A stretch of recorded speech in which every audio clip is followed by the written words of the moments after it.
যত কাণ্ড যাদবপুরে আচার্যের নির্দেশ অমান্য করে কোর্ট বৈঠকের তোয়াক্কা না করে যাদবপুর বিশ্ববিদ্যালয়ের উপাচার্য শনিবার শুধু এক্সিকিউটিভ কমিটির মিটিং ডেকে রবিবার সমাবর্তন উৎসবের আয়োজন করেন। এই সমাবর্তন উৎসব বা কনভোকেশনকে অবৈধ ঘোষণা করে সদ্য প্রাক্তন যাদবপুর বিশ্ববিদ্যালয়ের উপাচার্য বুদ্ধদেব সাউয়ের মাইনে থেকে ব্যয়ভার কেটে নেওয়া হবে বলে হুঁশিয়ারি দিয়েছে রাজভবন। প্রসঙ্গত, কোর্ট বৈঠক না করে সিভি আনন্দ বোসের অনুমতি না পাওয়ায় সমাবর্তন অনুষ্ঠান নিয়ে বিশ্ববিদ্যালয়ের এক্সিকিউটিভ কমিটির মিটিং হয়। সূত্রের খবর, সেই মিটিংয়ে সিদ্ধান্ত হয় নির্ধারিত দিনেই সমাবর্তন অনুষ্ঠান অনুষ্ঠিত হবে। কোর্ট মিটিং করা নিয়ে রাজ্যপাল যে নির্দেশ দিয়েছিলেন তা অমান্য করার প্রেক্ষিতেই কড়া সিদ্ধান্ত নিলেন রাজ্যপাল বলে মনে করা হচ্ছে। সরানো হলো যাদবপুর বিশ্ববিদ্যালয়ের ভারপ্রাপ্ত উপাচার্য বুদ্ধদেব সাউকে। রাজ্যপাল তথা আচার্য সিভি আনন্দ বোস যাদবপুরের উপাচার্যকে তার পদ থেকে সরিয়ে দিলেন। রবিবার যাদবপুর বিশ্ববিদ্যালয়ের সমাবর্তন, তার আগের সন্ধ্যায় এই সিদ্ধান্ত নিয়ে শোরগোল পড়ে যায়। আচার্যের কথা অমান্য করায় এই অপসারণ বলেই রাজভবন সূত্রে খবর। কিছুদিন আগে শিক্ষামন্ত্রী ব্রাত্য বসুর সঙ্গে বৈঠক করেন যাদবপুরের ভারপ্রাপ্ত উপাচার্য বুদ্ধদেব সাউ।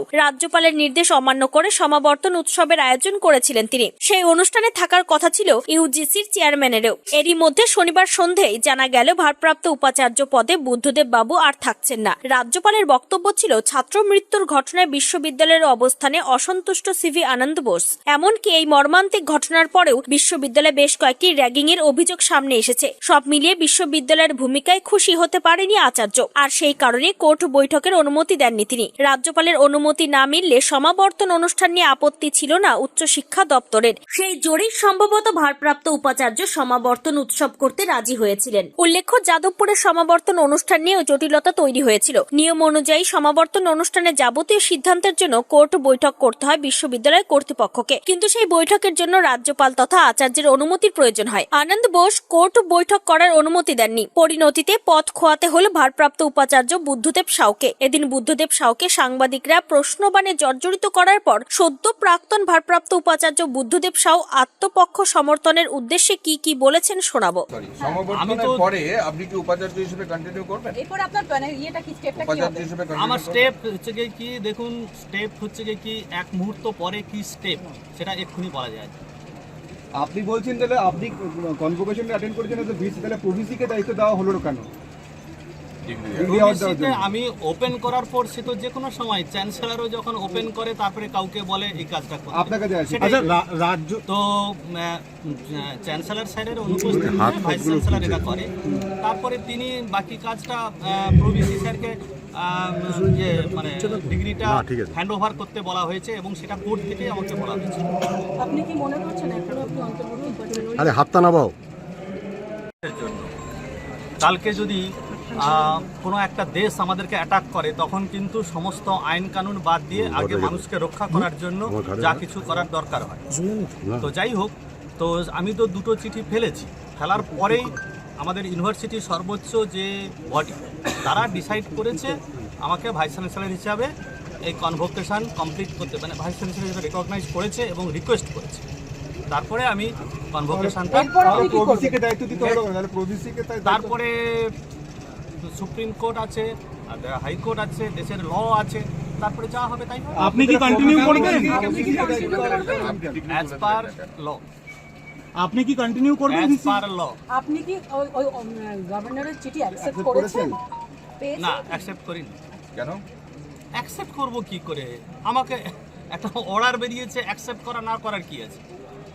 না, একেবারে অবৈধ এই নির্দেশিকা দিয়ে তারা একটি বিজ্ঞপ্তিও জারি করেছে। কি বলবেন? সেটাও তো বলছি, অ্যাজ পার ল। ফাইনালি সবই তো ল অনুযায়ী হয়, তাই না? আচ্ছা, আপনাকে তো রাজ্যপাল প্রশ্ন আছে যে এর পরে আপনার কি মানে আপনার মানে স্টেপটা কি হবে? আপনি কি আমার স্টেপ হবে আজকের কনভোকেশন হয়ে গেলে আমার অনেকদিন কিছু পরিশ্রম গেছে, এবার একটু কমাবো। আচ্ছা, আরেকটা বিষয়, আর এই কনভোকেশনটা হওয়ার জন্য 5000 স্টুডেন্টের কথা ছিল, মানে তাদের লাইফের একটা ব্যাপার ছিল। সেই কারণে আমি রাজ্য সরকার যে ইয়েটা দিয়েছে সেটাতে, তারপরে কোর্ট সেখানে বলেছে, সেটাকে মান্যতা দিয়ে আমি এই কনভোকেশনটাতে ছাত্রদের কথা ভেবে করেছি। দেখুন, ভিসি পোস্টের জন্য আমি লালায়িত নই, সুতরাং অ্যাজ পার অ্যাক্ট যা হবে তাই। আমাকে একটা দায়িত্ব দেওয়া হয়েছিল। আপনারা যদি ভাবেন যে আমি ভিসির জন্য লালায়িত, দ্যাট ইজ রং। তবে আমি রাজ্য সরকারকেও ধন্যবাদ দিচ্ছি আর লাস্ট আমি এটাও বলি চ্যান্সেলর স্যারকেও ধন্যবাদ। আচ্ছা আপনাকে তো অ্যাক্ট অনুযায়ী আপনারাই ইন্টারপ্রেট করুন। আচ্ছা আপনাকে তো আমরা ultimate করতে পারি না। আরে হাতটা কেন নিয়ে যাচ্ছ? হাত নিয়ে মুখে বলতে পারেন। আমি সবার উপরে, মানে অ্যাক্টের উপরে, মানে অ্যাক্ট কি বলবে সেটাতে হয় না, আমি যেটা বলবো সেটাই অ্যাক্ট হয়ে যাবে। না, যে এক বলে আপনি কনভোকেশন আমি তো বলছি act যা বলবে তাই। রাজ্যপাল তো চিঠিতে বলেছে it is an unauthorized convocation, সেক্ষেত্রে কি বলবেন সেটা? এগেইন আবার বলছি, দেশের আইন কানুন আছে, দেশের মানুষ, সব মানুষকে প্রোটেকশন করবার জন্য সর্বোচ্চতে আছে সংবিধান, আর তারও উপরে আছে মানবতা। রাজভবন বলছে আপনার বিরুদ্ধে তদন্ত হবে। তদন্ত করবে, আপনার স্যালারি থেকে এই টাকাটা নেওয়া হবে। কনভোকেশন টাকা আরে বাবা দেখুন, আমার স্যালারিটা আমার খাওয়া দাওয়ার জন্য যতটুকু দরকার হয় ততটুকুই দরকার। স্যালারি যদি কেটে নিতে চায় নেবে। আর তদন্ত বিষয়ে কি বলবেন? তদন্ত তো আমি নিজেই চাই তো তদন্ত হোক। আপনি কোর্ট মুভ করছেন? কারণ আমার এখানে ঢুকেই মনে হয়েছিল যে অনেক জায়গায় অসঙ্গতি আছে। যাদবপুর কি ইউনিভার্সিটি ধরনের অসঙ্গতি? ওটা তো যে বহু সময় বলেছি, নেক্সট টাইম আপনারা দেখতে পাবেন, না। তদন্ত হলেই দেখতে পাবেন কি কি অসঙ্গতি। আচ্ছা আপনাকে তো আপনাকে তো বিরুদ্ধে তদন্ত করবেন বলছেন, হ্যাঁ? উনি তো বলছেন আপনার বিরুদ্ধে তদন্ত করবেন। করবে, তদন্ত তো যে কারোর বিরুদ্ধে করা যায়, এখন তদন্ত তো তো যে ছুটি কারোর বিরুদ্ধে করা যায়। এখন তো ছুটি পড়ে যাবে, 1 জানুয়ারি থেকে 2 জানুয়ারি থেকে খুলবে, সেদিন কি আপনি দপ্তরে আসবেন? সেটা তো সেদিনই বুঝবো। আচ্ছা আপনাকে তো রাজ্যপালই আরে ওনাকে বলতে দে না। আরে আগে ওনাকে বলতে দাও। আচ্ছা বলুন এই রেডি হ্যাঁ হ্যাঁ রেডি রেডি। এই মোবাইলটা সরাও তো একটু। হ্যাঁ বলুন আপনাদের প্রশ্ন। হ্যাঁ আপনাকে রাজ্যপাল সরিয়ে দিল কেন? রাজ্যপাল সরালেন কেন? চিঠিতে লেখা আছে কোনো কারণ নেই, ভাই এটা ক্যামেরাটার উপর ভর দিও না। সেটা যিনি করেছেন তাকে জিজ্ঞেস করুন। বলছি এইটা একটা নজিরবিহীন যে একজন বরখাস্ত উপাচার্য সমাবর্তনের সূচনা করলেন, এইটার কারণটা কি যদি বলেন? আমি গতকালও একটা প্রেস রিলিজ দিয়েছিলাম যে দু জায়গা থেকে দুটি চেটে এসছে, একটা রাজভবন থেকে আর একটা রাজ্য সরকার থেকে। অর্থাৎ যারা পশ্চিমবঙ্গের সমস্ত মানুষের দ্বারা নির্বাচিত সরকার, তারা যে কোনো মানুষকে প্রোটেকশন দেওয়ার দায়িত্ব তাদেরই, সংবিধান অন্তত তাই বলে। যার ফলে সেখান থেকে বলতে দাও না রে একটা ভাই। চিঠি এসছে আমাকে কন্টিনিউ করতে। এবারে সেই দুটো চিঠি আমি ইউনিভার্সিটির সর্বোচ্চ বডি যেটা কোর্ট, সেই কোর্টে আমি ফেলে দিয়েছিলাম। কোর্ট থেকে আমাকে রিকোয়েস্ট করছে যে সমস্ত সার্টিফিকেট আজকের ডেটে আমি ভাইস চ্যান্সেলর হিসাবে যেন করি, এবং কনভোকেশনটাও ভাইস চ্যান্সেলর হিসাবে যেন করি, তাদের রিকোয়েস্টটা আমি রেখেছি। আইনি জটিলতা হবে না? মানে ধরুন আজকে 24 তারিখ আপনার ভাইস চ্যান্সেলর ডেটে আপনি একটা সই করছেন, যাদবপুর ইউনিভার্সিটির কোর্ট নিশ্চয়ই সেই আইনি জটিলতা দেখতে হবে না, নিচে নামা একটু, বলে ওয়াকিবহাল।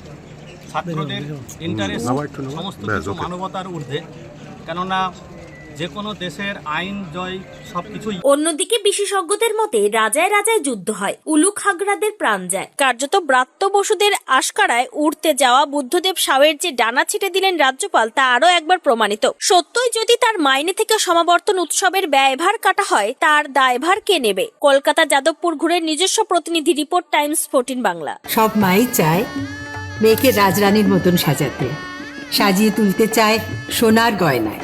ওরিয়েন্ট জুয়েলার্স, সোনা যা সর্বক্ষণের।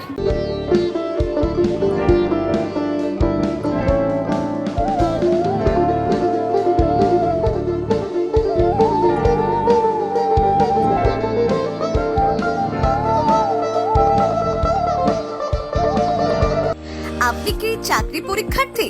চাকরি পরীক্ষার বই খুঁজছেন? তাহলে আজই চলে আসুন সৌর বুক অ্যান্ড ম্যাগাজিন সেন্টারে। এখানে BSc, WBCS, bank, rail, ICDS, nursing, ANM এবং জিএনএম সহ কেন্দ্রীয় ও রাজ্য সরকারের সকল চাকরির পরীক্ষার বই ও ম্যাগাজিন পাওয়া যায়।